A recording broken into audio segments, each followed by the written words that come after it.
मौलाना जो है एक एक तजवीज़ पढ़ेंगे। मैं जो है नारे तकबीर कहूँगा, आप जो है नारे तकबीर बुलंद करके इस तजवीज़ की तायीद करें। बैठ जाइए, बैठ जाइए। फैसले पर तशवीश का इजहार करता है कि दाढ़ी रखना मुसलमान पर ज़रूरी नहीं है और एक सुन्नत ही तो है, जबकि मुतक़द्दिमीन से आज तक उलमाए मुहक्किकीन का कुरान और हदीस की रोशनी में फैसला है कि दाढ़ी रखना मुसलमान पर वाजिब है, उसको ना रखने वाला गुनहगार है। अगर वो तौबा नहीं करेगा तो क़यामत के दिन उसकी पकड़ होगी। हुकूमत हिंद एक सेकुलर हुकूमत है, यहाँ हर मजहब के मानने वाले अपने मजहब पर चलना, इस मजहब की तालीम देना, उस मजहब के लिए दरसगाहें बनाने की पूरी इजाज़त है।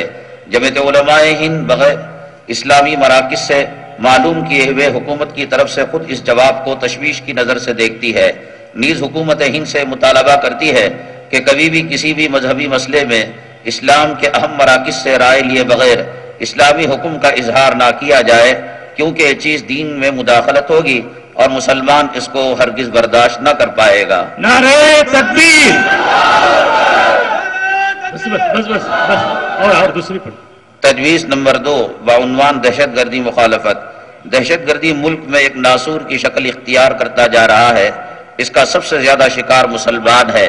पिछले दिनों में इसके आड़ में बहुत से मुस्लिम नौजवानों को जेल की सलाखों के पीछे ढकेला जाता रहा है। जमीयत उलमाए हिंद ये कहती रही है मुसलमान हरगिज दहशतगर्द नहीं है, इसके पीछे फिरका परस्त ताकतें हैं जो बम बनवा रही हैं, बनाने की ट्रेनिंग दे रही हैं, बेकसूरों को बम मारकर कत्ल करवा रही हैं। मुझे लगा हमारा मुतालबा है बेकसूर मुसलमानों को जेलों से रिहा किया जाए, और चूंकि उनकी जिंदगी का बेहतरीन हिस्सा जेलों में जबर व तशद्दुद की नजर हो चुका है, इसलिए हर शख्स को कम अज कम अपने पैर पर खड़ा होने के लिए 15 लाख रुपए का मुआवजा दिया जाए, और जिन जालिम पुलिस वालों की रिपोर्ट पर उनको पकड़ा गया था उनके खिलाफ कार्रवाई की जाए, ताकि आइंदा किसी भी बेकसूर हिंदू या मुस्लिम को पकड़ने की जुर्रत ना हो। नारे तकबीर।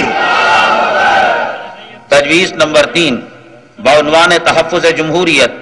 यह खुदा का एहसान है, इस मुल्क में जमहूरी निज़ाम बहुत मजबूत है और दुनिया के बहुत से ममालिक के मुकाबले में इस मुल्क में जमहूरी निज़ाम मुस्तहकम है। फिरका परस्त ताकतें इसको हिंदू स्टेट बनाना चाहती हैं, जबकि यह मुल्क बहुत सी अक़लियतों का मुल्क है और सेकुलरिज्म ही की बुनियाद पर जिंदा रह सकता है। इसलिए हम हुकूमत से मुतालबा करते हैं कि दहशतगर्द तंजीमों पर पाबंदी लगाई जाए जो फिरका परस्ती, जुल्म व ज़ियादती और नफरत व अदावत को जन्म दे रही हैं, बेकसूरों को मार रही हैं और कुर्सी इख्तिदार पर कब्जा करना चाहती हैं। नारे तकबीर, नारे तकबीर। अल्हम्दुलिल्लाहि वहदहु वस्सलातु वस्सलामु अला मन ला नबिय्य बअदह। अम्मा बाद फ़अऊज़ु बिल्लाहि मिनश शैतानिर रजीम। बिस्मिल्लाहिर रहमानिर रहीम। या अय्युहल्लज़ीना आमनू उद्खुलू फ़िस्सिल्मि काफ़्फ़तन वला तत्तबिऊ ख़ुतुवातिश शैतान। रब्बि इश्रह ली सदरी वयस्सिर ली अमरी वहलुल उक़दतम मिन लिसानी यफ़क़हू क़ौली। वहलुल उक़दतम मिन लिसानी यफ़क़हू क़ौली। अल्लाहुम्मा सल्लि अला सय्यिदिना मौलाना मुहम्मदिन फ़ी अव्वलि कलामिना। अल्लाहुम्मा सल्लि अला सय्यिदिना मौलाना मुहम्मदिन फ़ी औसति कलामिना। अल्लाहुम्मा सल्लि अला सय्यिदिना मौलाना मुहम्मदिन फ़ी आखिरी कलामिना। काबिल सद एहतराम सदर जलसा, मुअज़्ज़ज़ उलमाए किराम, सामीईन इज़ाम,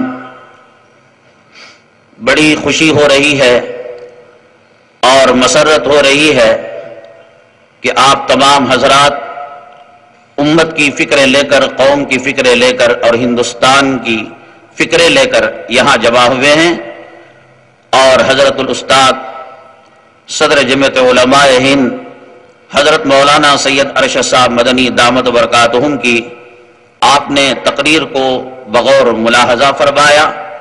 बिल्कुल दूध और पानी की तरह, हक और बातिल की तरह, सच और झूठ की तरह दो टोक अंदाज में ये बात आज हमारे सामने वाज़ेह हो गई।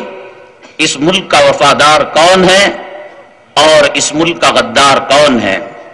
इस मुल्क से मोहब्बत करने वाले और इस मुल्क के अंदर मुनाफरत की आग लगाने वाले اور اس ملک کے اندر نفرتوں کی دیواریں قائم کرنے والے کون ہیں؟ اللہ کا بڑا شکر ہے کہ آج ہمارے سامنے یہ بات کھل کر آ گئی اور واضح ہو گئی۔ حضرات، آپ جانتے ہیں اور آپ نے ابھی اس ملک کے لیے ہمارے اکابرین نے جو قربانیاں دی اور اس ملک کے گلستان کو اپنے خونوں سے جو سینچا، یہ بات واضح ہو چکی ہے۔ آج بھی اس ملک کے لیے فکریں کون کر رہا ہے اور اس ملک کے لیے قربانیاں کون دے رہا ہے، اس ملک کے ساتھ وفاداری کون کر رہا ہے، اور اس ملک کا دشمن کون ہے، اس ملک کا غدار کون ہے؟ ایک تو وہ آدمی جو کسی سائیکل کے اندر بم لے کر آتا ہے اور وہ بم بلاسٹ ہو جاتا ہے، اس میں 2-4 مر جاتے ہیں اور اس میں 2-4 دکانوں کا نقصان ہوتا ہے، اس کو پکڑ لیا جاتا ہے، ہائی لائٹ کیا جاتا ہے۔ ایک دہشت گرد پکڑا گیا اور جس کے نتیجے میں ایک عورت بیوہ ہو گئی، 4 بچے یتیم ہو گئے، اتنے لاکھوں کی پراپرٹی کا نقصان ہوا اور لاس ہوا۔ لیکن ایک دہشت گردی وہ ہے جو منظم انداز میں اور سند یافتہ لوگ، تعلیم یافتہ لوگ بڑے حسن تدبیر کے ساتھ انجام دیتے ہیں، جس کی ایک واضح مثال حیدرآباد کی سچائی کے نام کی ایک کمپنی ستیم کمپنی ہے، جس نے تاریخ کا ایک عجیب و غریب گھوٹالہ عوام کو کے سامنے پیش کیا۔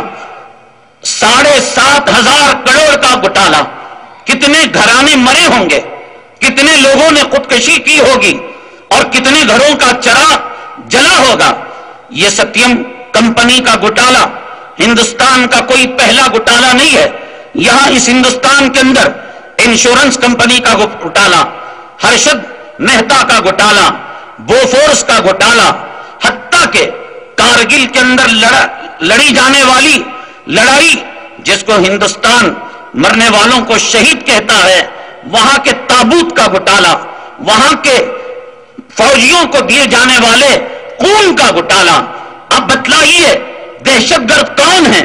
نقلی مال بنانے والے، گھوٹالہ کرنے والے اور عورتوں کو بیوہ کرنے والے، خودکشی پر مجبور کرنے والے، معصوموں کو گرفتار کرنے والے اور بے قصوروں کو جیلوں کے اندر بند کرنے والے۔ چھوٹی سی بات ہے، 2 دن پہلے ہمارے جے نگر نین بلاک کے قریب گروپن پالیے کا علاقہ ہے، سمی کے کارکنان کا الزام لگا کر وہاں کے نوجوانوں کو گرفتار کر لیا گیا۔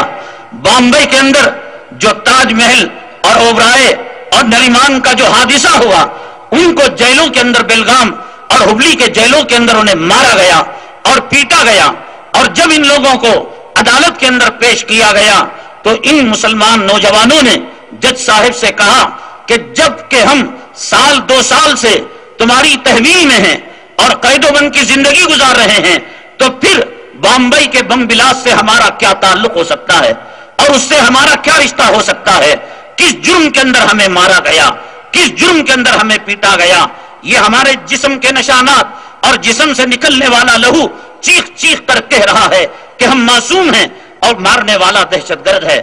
لیکن جج نے کہا اس کے لیے انکوائری بٹھائی جائے گی اور اس کے لیے تحقیقاتی کمیشن بٹھایا جائے گا اور جیل سپرنٹینڈنٹ سے رپورٹ لی جائے گی۔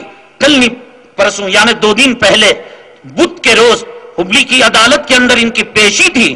پولیس نے جان بوجھ کر 16 ان جو ہے معصوموں میں سے صرف 1 کو پیش کیا۔ جج نے کہا کہ آپ 16 ملزموں کو کیوں نہیں پیش کیا؟ تو پولیس نے اپنا عذر ظاہر کیا کہ بیلگام اور ارد گرد کے علاقوں کے اندر الیکشن ہو رہا ہے، پولیس سیکیورٹی کے لیے وہاں چلی گئی۔ اب ان دہشت گردوں کو پولیس تحفظ دینے سے قاصر ہے۔ مطلب صاف واضح تھا کہ اس وقت جو ہے فیصلہ ہونے والا تھا کہ مارنے والا مجرم کون ہے اور ان کو کس قصور کے اندر مارا گیا تھا۔ اس کیس کو ملتوی کرنے کے لیے، ٹلانے کے لیے، جب کیس ٹلتا ہے اور اس کے اندر تاخیر ہوتی ہے تو اس کے اندر ڈھیلا پن پیدا ہو جاتا ہے۔ یہ ابھی حال کا جیتا جاگتا واقعہ ہے۔ آج کی رپورٹ پٹنہ کے اندر ایک جو ہے کتاب شائع کی گئی، جس کتاب کے اندر یہ بات لکھی گئی کلام پاک کی صورتیں ہیں یا پنچ نامہ ہے؟ آج کی رپورٹ، آج کا منصف حیدرآباد